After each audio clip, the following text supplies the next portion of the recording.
மாற்றுக்குரல் நேர்கள் அனைவருக்கும் வணக்கம்.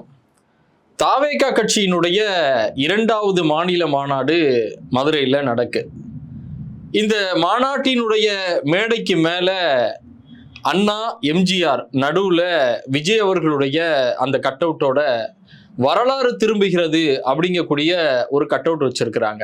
தொடர்ந்து தன்னுடைய முதல் மாநாட்டுல 1967, 1977, அதற்கு பிறகு 2026 அப்படிங்கக்கூடிய ஒரு சொல்லாடலை திரு விஜய் அவர்கள் தன்னுடைய முதல் மேடையிலையும் பயன்படுத்தினாரு. இன்னும் சில கட்சியினுடைய கூட்டத்திலையும் பயன்படுத்தினாரு. 1967, 1977 புரட்சி மீண்டும் 2026 அந்த புரட்சி நடக்கும் அப்படின்னு சொல்லி விஜய் அவர்கள் பேசிட்டு வரக்கூடிய சூழல்ல மதுரை மாநாட்டு அந்த திடலினுடைய மேடையில மேல அண்ணா, எம்ஜிஆர் அவர்களை மையப்படுத்தி ஒரு அரசியலை மேற்கொண்டிருக்கார் விஜய் அவர்கள். ஆனா இவர் சொல்ல மாதிரி 1967லையும் 1977லையும் என்ன நடந்தது அப்படிங்கக்கூடியத இப்ப நம்ம பார்க்கணும். 1967, 1977 இந்த புரட்சிகளை பத்தி திரு விஜய் அவர்கள் ஒவ்வொரு மேடையிலையும் பேசினாலும் இந்த 2 வருடங்கள் அவர் சொல்லக்கூடிய 1967 இருக்கட்டும், 1977 இருக்கட்டும், இந்த காலகட்டத்தில் என்ன நடந்தது அப்படின்னா திரு அண்ணா அவர்களையும் எம்ஜிஆர் அவர்கள் முன்னிலைப்படுத்துறாரு. அண்ணா அவர்கள் பெரியாரோடு பயணித்தார். அதற்கு முன்பாக நீதி கட்சியில பயணம் மேற்கொண்டு பெரியாரோட பயணம் மேற்கொண்டு ஒரு பழுத்த அரசியல்வாதியாகவே அண்ணா அவர்கள் திமுகவை 1949 துவங்குறார். ராபின்சன் பூங்கால திமுகவுடைய அந்த பேர் பலகையை அறிமுகப்படுத்தக்கூடிய அண்ணா அப்பவே ஒரு அரசியல்வாதியாக கிட்டத்தட்ட நீதி கட்சியில இருந்தே தன்னுடைய அரசியல் பயணத்தை துவங்கின ஒரு பழுத்த அரசியல்வாதி. எம்ஜிஆர் அவர்களை நம்ம எடுத்துக்கிட்டோம்னா 1950களிலே அவர் சில கட்சிகள்ல பயணம் மேற்கொண்டாரு. குறிப்பாக தன்னுடைய படங்கள்ல திராவிட அரசியலை பேசிட்டு வந்தாரு எம்ஜிஆர் அவர்கள்.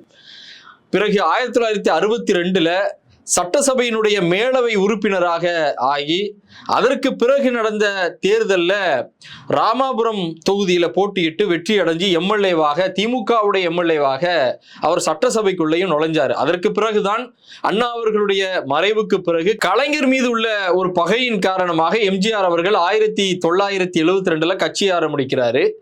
1977 தேர்தலில் முதல்வராக எம்ஜிஆர் அவர்களை மக்கள் தேர்ந்தெடுக்கிறாங்க.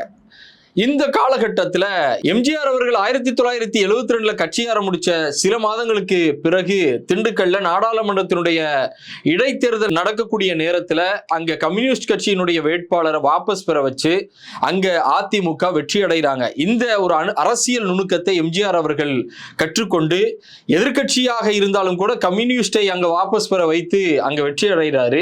இப்படியாக எம்ஜிஆர் அவர்கள் தன்னுடைய அரசியலை துவங்கினாலும் 1977 நாடாளுமன்ற தேர்தலில் காங்கிரஸ் கட்சியோட கூட்டு சேர்ந்து நாடாளுமன்ற தேர்தலை சந்திக்கிறாரு. அதே போல சட்டசபையை பொறுத்த வரைக்கும் 1970 நடந்த அந்த தேர்தலில் கம்யூனிஸ்ட் கட்சி, அதே போல முஸ்லீம் லீக் போன்ற பெரும் கட்சிகளோட கூட்டணி அமைச்சுதான் அவர் பெரும்பான்மையோட ஆட்சியை பிடிக்கிறாரு எம்ஜிஆர் அவர்கள்.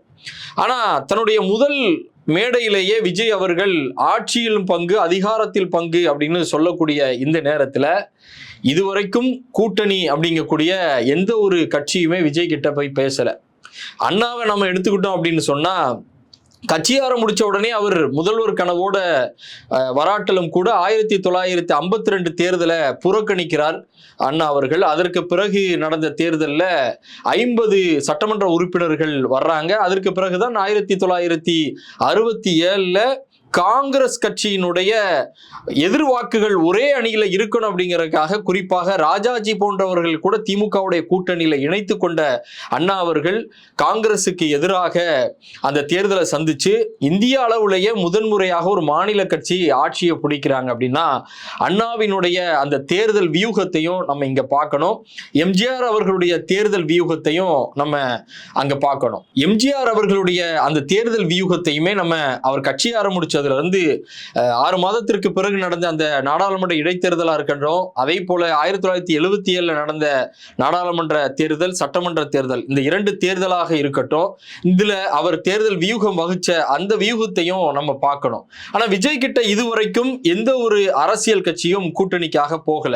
அது மட்டும் இல்லாம எம்ஜிஆர் அவர்கள் மத்தியில் இருக்கக்கூடிய காங்கிரஸ் கட்சியோட இணக்கமாக இருந்துதான் முதல் தேர்தலை சந்திக்கிறாரு, வெற்றி அடைகிறாரு.